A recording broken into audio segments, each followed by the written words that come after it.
We gave the canal in a treaty to Panama. We didn't give it to China.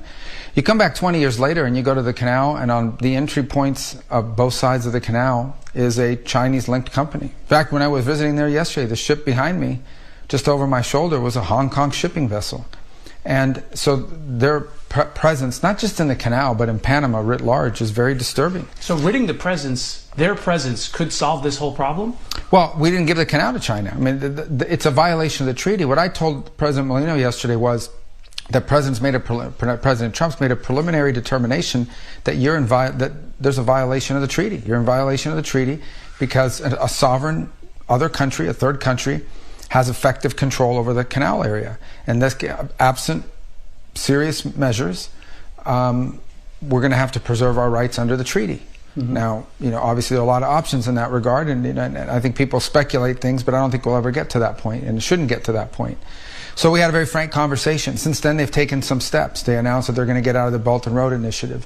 We'd like to see more. We hope to see more in the days to come. The government doesn't control the canal. It's run by an independent agency, the Canal Zone. So they have to go through some legal steps that they have to carry out. But my hope, ultimately, is that we can get back to a point where that canal is what it was meant to be, which is a place where the United States and Panama are working in partnership.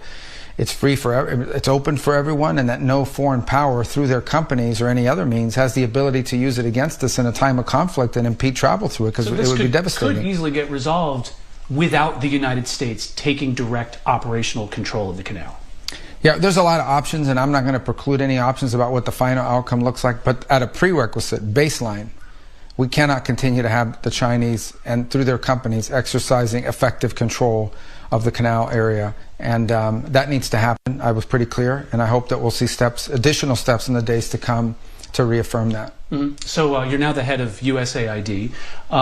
The head of Doge, Elon Musk, called USAID a criminal organization and added that it is time for it to die. Do you agree with that? Let me walk you through the history of this agency, because I've dealt with it for 14 years in the United States Senate.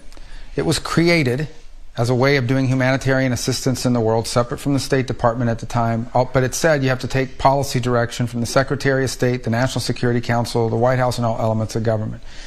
They have basically evolved into an agency that believes that they're not even a U.S. government agency, that they are a global charity, that they take the taxpayer money and they spend it as a global charity, irrespective of whether it is in the national interest or not in the national interest. One of the most common complaints you will get if you go to embassies around the world from State Department officials and ambassadors and the like is USAID is not only not cooperative, they undermine the work that we're doing in that country. They are supporting programs that upset the host government for whom we're trying to work with on a broader scale and so forth. So they're completely unresponsive. They just don't consider that they work for the U.S. They just think they're a global entity and that their master is the globe and not the United States. And that's not what the statute says, and that's not sustainable. President put a pause on all foreign aid. We found a lot of cooperation in the State Department, and we have issued dozens and dozens of waivers. As we go through all the foreign aid programs in the Department of State, the ones that make sense, we issue a waiver, they go back on. We've already done it for dozens of programs. And you'll be issuing more waivers soon? And we'll be doing so. For example, we did it today for some of the migrant flights that are going out of Panama. It's in our national interest to help them deport people that are headed towards the United States back to their home countries. And we'll issue some here today in El Salvador, because they do a lot of cooperation with us on stopping drugs and stopping migration and so forth. So we're going through it at the State Department portion of foreign aid. We find cooperation. State Department people have been great, and we're issuing waivers and we're getting input, and it's working. We go to USAID, which is a big chunk of foreign aid, $40 billion or so. They're completely uncooperative. They won't tell you what the programs are. They refuse to answer questions. They try to push through payments. Even after the executive order, they were still trying to push money through the system. Can it be reformed, or does it need to die? Well, that was always the goal, was to reform it. But now we have rank insubordination. Now we have basically an active effort where their basic attitude is, we don't work for anyone. We work for ourselves. No agency of government can tell us what to do. So the president made me the acting administrator. I've delegated that power to someone who's there full time, and we're going to go through the same process at USAID as we're going through now at the State Department. I think there are this is not about getting rid of foreign aid. There are things that we do through USAID that we should continue to do that makes sense. And we'll have to decide, is that better through the State Department, or is that better through something, a reformed USAID? That's the process we're working through. There are things that are happening at USAID that we should not be involved in funding, or that we have a lot of questions about, but they're completely uncooperative. So we had no choice but to take dramatic steps to bring this thing under control. So it could exist in the future, USAID. Well, the aid, I think it's important to separate USAID from aid programs, okay? Because everybody's acting like somehow these aid programs are impossible without an agency. It's very process-oriented. I mean, do you think that we'll still be the most generous nation on earth at the end of this process? I think we'll be the most generous nation on earth, but we think we're going to be the most generous nation on earth in a way that makes sense, that's in our national interest. We are going to fund programs that make America stronger or safer or more prosperous. We're going to pay for things that make sense for the United States. The United States government is not a charity. It is not a global charity. There are a lot of global charities, and they should go to, if you want to be involved in global charities, go join a global charity, raise private money and spend it on whatever you want. But this is taxpayer money. It's not my money. It's not their money. It's our money. It's taxpayer money. And we have an obligation, if we're going to do foreign aid, to do it in a way that makes sense, that doesn't support our enemies, and that actually is aligned with, makes sense within the context of our foreign policy. And the people at USAID, at the top levels especially, have been completely uncooperative. They don't view themselves that way. They're insubordinate. They refuse to provide access. They refuse to provide information. Not now. They don't provide access to Congress. Go to members of the Senate who have tried to get answers from USAID, and they tell them, we're not going to tell you anything. We don't work for you. We don't work for state. We don't work for the president. We don't even work for America. We work for ourselves. That's not going to continue. Do you get the sense that during this pause, or are you concerned during this aid pause, that China could come in and fill the vacuum with their influence operations? No. I mean, first of all, they don't do that now. If they did, they'd be out there competing with us in these places. But my point is this, even if they did that, why would we fund things that are against our national interest or don't further our national interest, whether China's there or not? If China wants to waste their money on something that's against their national interest, go ahead and do it. We're not going to do it. It makes no sense for us to be involved in things that undermine what is important to America or that don't further what is important to America. And irrespective of what China decides to do, this is taxpayer money. We shouldn't be spending it on programs that have nothing to do with the United States and nothing to do with making America stronger, safer, and more prosperous. We have a foreign policy, and everything we do, including spending money, has to be aligned with that, has to further our national interests. Moving on to some of the tariffs now. You're heading up negotiations with Mexico. The president just announced that now. Do these tariffs, especially those against Canada, fundamentally change the relationship that the United States has with our most immediate neighbors? Well, it changes our economic relationship. The president's point is that trade with Canada is very unfair. You know, that he'll tell you, and he said it repeatedly, U.S. banks can't operate there. There's all kinds of industries that they protect against and do not allow to enter the country. So he views this trade imbalance and says it's unfair and needs to be reset. He also argues they have been less than cooperative on fentanyl and on the inflow of fentanyl. The Canadians will tell you that more fentanyl goes that way than the other way, but increasingly in October of last year, they found a big fentanyl lab inside of Canada, and he doesn't feel like we're getting enough cooperation, and so that's why he's imposed those tariffs. In the case of Mexico, the president's point is much of the northern region of Mexico, sadly, and in direct threat to the Mexican government, is controlled by cartels. And so they've announced they're going to deploy 10,000 National Guard troops, Mexican National Guard troops, to their border, their northern border, and the president's decided to delay tariffs. This is a new way of doing business, a new world order. Well, I think the president's point is America's been taken advantage of for far too long, and I think that's true across the board. That's been true on foreign aid. We have countries and places that we pour a bunch of money into, and then they vote against us at the UN every time. They support all of our enemies, and you start asking yourself, why do we keep putting money into this? Our embassies say it, and the USAID says, we don't care, we're going to keep doing it anyways. In other cases, when it comes to trade, there are countries around the world where their companies can do whatever they want in America. They can do anything they want in America, but we can't do it over there. So there's this process called reciprocity, equal. Whatever you charge us, we get to charge you. Whatever you allow us to do, you're allowed to do. Whatever you block, we're going to block. And I think the president's a big believer in reciprocity, in evenness, in fairness. For some reason, I don't know how this happened, but over the last 20 or 30 years, we felt like it's okay for countries to take advantage of us. And that's just not going to continue under President Trump. Okay. Mr. Secretary, thank you for joining us. Thank you. As part of all of this, the president again said that Canada should be our cherished 51st state. Is he serious, and are you working on that at the State Department? Well, we're not involved in a negotiation to make them a state. And obviously, I think what we're focused on right now is what's most immediate in front of us, and that is that there's tariffs, That's obviously going to have an impact on our relations with them. We're still neighbors. We'll always be neighbors. Canada will always be our neighbor. Mexico will always be our neighbor. We can't move. You can't move to another neighborhood, right? So we're going to have to live alongside each other. And I hope we can find agreements. Again, we're the Department of State. We're the diplomats. So we're looking for ways to find things that are amicable.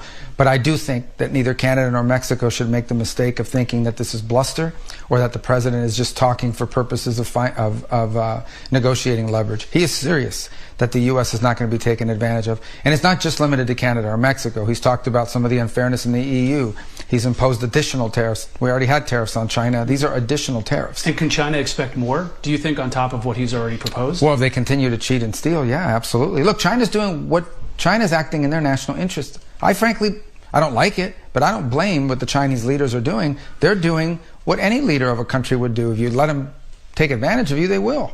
So I think he wants to bring fairness back to that relationship. And obviously China's going to be upset that we try to bring fairness because they've had a really good deal, an unfair deal for a long time. The president is going to make that equal. And look, that's going to create outrage in Washington and in editorial boardrooms. But millions of people, whether they're watching this broadcast or just living in real world America, say, of course, this all makes sense. All of it makes sense to them. Bringing it back to our region right now, Venezuela is taking back migrants that the Trump administration is deporting. They've released American prisoners. Maduro doesn't seem like the type of person to be doing things just out of the goodness of his heart to help the United States. Is this administration going to recognize Maduro as the legitimate leader of Venezuela? There's no talks about doing that. No one's discussed it. We don't recognize him now. What he's agreed to is very simple. He's released Americans that should never have been in his prisons. They were hostages. They're not prisoners. They were hostages. He takes them for trade. And he's going to accept, especially these trained at agua criminals. We'll see if he actually does it. I hope they do. We got to get these people out of our country. They came from Venezuela, came through a bunch of other countries, wound up here, committing crimes in the United States. He pushed those people out of his country. He emptied out his jails and prisons and pushed them into other countries and towards the United States, and he's going to have to take them back. I think leaders like Maduro, no matter how tough they try to be, they respect Donald Trump. They know this is not a guy who's going to send you a strongly worded letter. He will take actions. I'm not going to talk about what those actions are, but he knows and they know we have many options to inflict serious damage and harm on the Maduro regime if they don't do what international law requires them to do, and that is accept their foreign nationals who are illegally in this country, especially those who are criminals. That's the priority, the criminals. And that's a lot of part of your conversations down here in Central America as well, getting people to take, governments to take their nationals back. But will they also take back people from other countries that we can't deport directly to? Well, I think we'll leave here today with two things. First of all, President Bukele here in El Salvador has always taken back their nationals. It's been a very strong partner of the United States. The Biden administration treated him very poorly. Probably the most popular leader in Central America, maybe all of Latin America in terms of public approval ratings. And because he made this country safe. He really did. And very popular. So he's always been willing to take back his nationals. He's taking them back. He'll continue to do so. And I think he'll agree to take back these MS-13 killers. He's built this prison system here to house them. And I think he's willing to take back these trained at agua criminals that are not El Salvadorians. But he's willing to house them in these prisons that he's built as well, because he's an ally of the United States. And we'll see that in other countries as well, do you think? Well, every country has a different level of capacity. But he has become sort of an expert in the region at dealing with crime and gangs in the street. Look, El Salvador is a country where 5 years ago, 6 years ago, you couldn't go out at night. You couldn't be out after half dark. There were people here, I used to, when I last here 2 years ago, you would talk to vendors, street vendors. They would tell you that every week some kid would come by on a bicycle and collect protection money from the gangs. If you didn't pay them the protection money, they'd cut off your daughter's ear, they'd cut off your son's hand, they'd kidnap them. That's gone. All that extortion is gone. He basically wiped up all these gangs and put them in these prisons, and they're gone. This is now a safe country. He's a leader in that. You see what it's done in El Salvador. I hope other leaders will follow his example. But he now has the capacity to help house some of these people because he's a partner and an ally of Donald Trump. Joe Biden treated him very poorly. Very quickly on Iran. Do you expect that the pressure campaign, the maximum pressure campaign, is coming back against Iran? I think Iran right now is in very serious trouble because the people of Iran hate them. The people of Iran hate their own leaders. They hate them. They've destroyed their country. They've given all this money to Hezbollah. They've given all this money to terrorist groups, and they've done nothing for their own people. So they've got a lot of problems internally. I think they've lost. Hezbollah's been weakened. Hamas has been weakened. They've lost Syria. They got kicked out of Syria. So they're very, very vulnerable. So time to apply more pressure?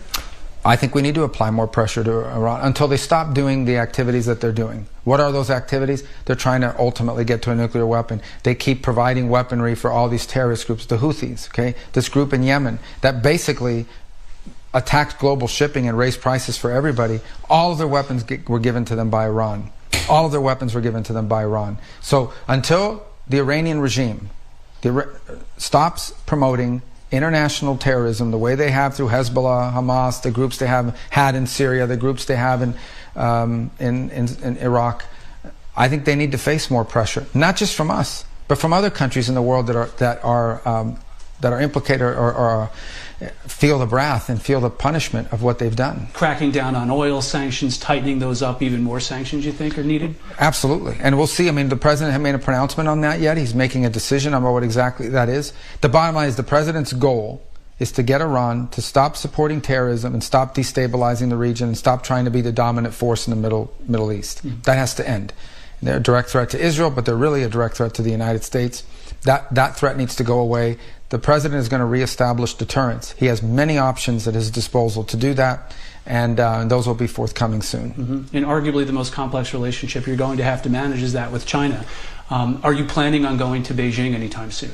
We have no plans to go at this time, but you're right. I mean, look, the future of the 21st century will be about the relationship between the United States and China. China's going to be a rich and powerful country. They already are. We're not going to keep them from being a rich and powerful country.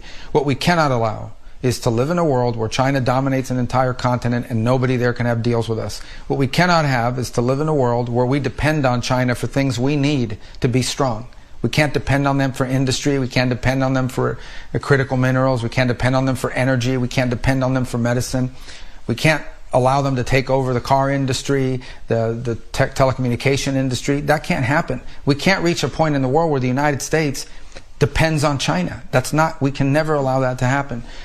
It's not about containing them. It's about reestablishing real balance. They're a great power. They're going to be a great power. It's a big country. It's historically been a great power. But there needs to be fairness and equality and that balance in that relationship. And it cannot lead to an America that's dependent on China for everything that makes us safe and strong and prosperous. The final question.